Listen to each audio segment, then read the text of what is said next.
So, Ephesians chapter 6, ano po yung chapter layunin ng Diyos sa 2, kaligtasan ng chapter tao? 2, verse 6. Amen. Ano yung layunin, o ano-ano ang layunin ng Diyos sa kaligtasan ng tao? Ano yung layunin ng Diyos sa kaligtasan o ginawang pagliligtas ng Diyos sa tao? Okay?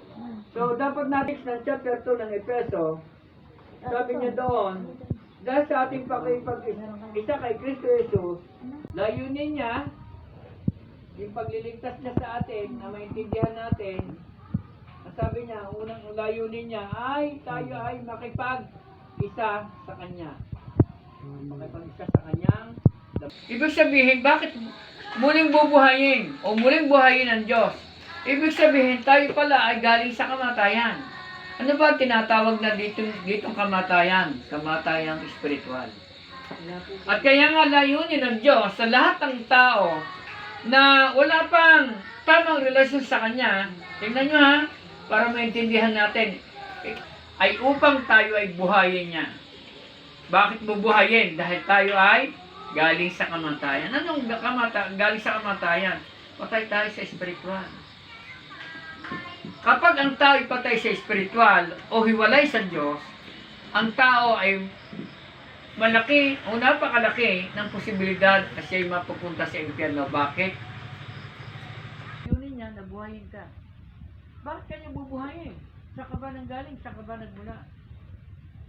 Kaya tayo bubuhayin ay tayo doon nagmula sa kamatayan. Kamatayang spiritual. O kailangan mong mabuhay na muli o mabuhay para tayo ay hindi mapahamak. Natin diyan, no? Makikita natin diyan kung bakit layunin ng Diyos na tayo buhayin muli. Bakit? Dahil dati, makikita natin yung kalagayan ng tao dati. Ano, di ba?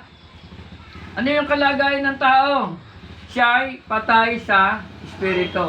Ang patay sa espiritu, katulad ng binasa ni kapatid na Amay, sabi doon, nung unay, patay tayo dahil sa inyong pagsuway at ang mga kasalanan. Sinusunod ninyo noon ang masamang takbo ng mundong ito, patay na sa espiritu. Pag ang isang tao ay patay sa espiritu, umaayon ka sa takbo ng mundong ito. Sining namumuno sa hipapawid? Yung sa second heaven ba, tawag doon? Sinang namumuno sa hipapawid?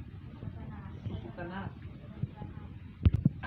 Wala tayong kakayanan na pigilan ang lahat ng ito. Bakit?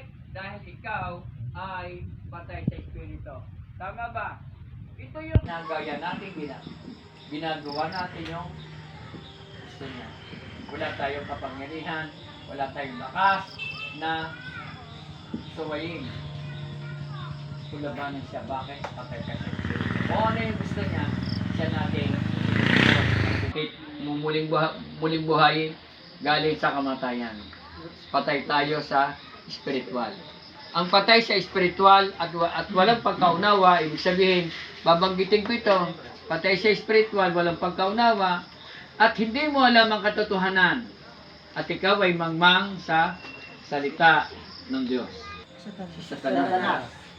At yung hilig niya, yung gusto niya, yun na ng ating ginagawa. Katulad ng sinabi nyo, pagjojowa, diba? Maaga pag ano,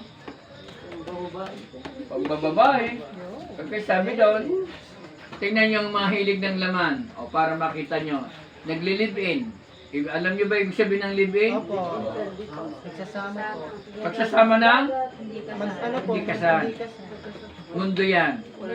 Drugs. Wala kang kapangyarihan, natutulan nito. Bakit? Ito kasi yung takbo ng mundo. Okay? Naintindihan nyo?